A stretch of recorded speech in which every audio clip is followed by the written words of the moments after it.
Bugün sizin için nefis bir tarif. Bir pastiç yapacağım. Bu tarife bence bayılacaksınız. Aslında hiç zor değil. Basit bir hazırlığımız var. Şöyle başlıyoruz. Derin bir kabın içerisine oda sıcaklığında süt, üzerine kuru maya, toz şekeri ekleyip hepsini güzelce bir çırpıyorum. Üzerine ayçiçek yağı, erimiş soğumuş tereyağını da ekleyip 2 tane de yumurta kırıyorum. Ve her şeyi güzelce çırpıyorum. Hazır.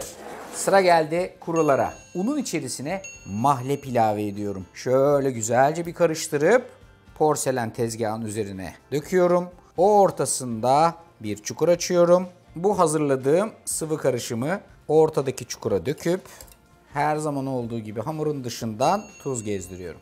Yavaş yavaş kurularla sıvıları birleştirmeye başlıyorum. Hamur kalınlaşmaya başladıktan sonra bir spatula ile kapatarak yavaş yavaş hamuru yoğrulabilir bir kıvama doğru getirmeye başlıyorum. Hamuru birazcık genişleteceğim, birazcık genleştireceğim ve hafiften çalıştıracağım. Hamur homojen bir şekilde birleşmiş durumda. Şimdi artık bu arkadaşın mayalanma işlemini başlatacağız. Tezgahtan aldım. Kasenin içerisine transfer ettim. Üstünü bir streç filmle kapatıyorum. Hamurumu 1 saat kadar mayalansın diye burada kendi haline bırakıyorum. O arada ben de pasta için iç malzemesi olan pasta için hazırlamaya başlayayım. Tercihen kakaolu ve hatta hafif bayatlamış bir kek. Şöyle ufalamanızı istiyorum. İçerisine ceviz, fındık, Hindistan cevizi, küçücük bir parça toz karanfil, toz tarçın, 1 bardak kadar sütü de ekleyip her şeyi mıncıklayarak karıştırıyorum. Hadi bakalım şimdi hamurla çalışmaya başlayalım. Hamuru tezgahımın üstüne alıyorum. Bir tur yoğuruyorum. Hemen arkasından 2 eşit parçaya kesiyorum. Birinci parça, ikinci parça. Bunu yapmamın temel sebebi daha rahat ve daha kolay çalışabilmek. Hamuru yırtmayın ve güzel dikdörtgen bir formda açın istiyorum. İşte aynen bu şekilde. Buradaki iç harcı alıp bu hamurun kendinize yakın tarafına doğru koyup ileriye doğru yayarak yerleştiriyorsunuz. Sırada hamurun kapanma kısmı var. Bakın alıyorum birinci kat olarak böyle yaklaşık 3-4 parmak kadar şu boyda hamuru bir tur katlıyorum.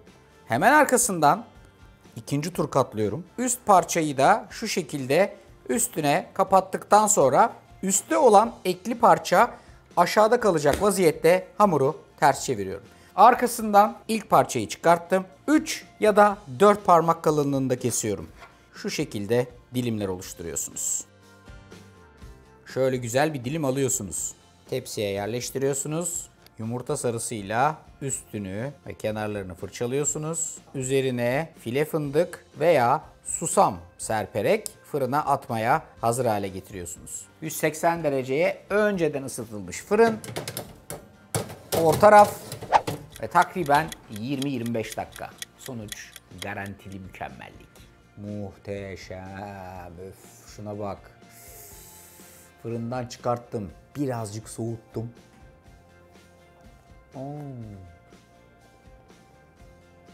Tam düşünce göre, tam damağınıza göre tarifi uygularsanız asla pişman olmazsınız. Pastiç benden size. Hepinize afiyet olsun.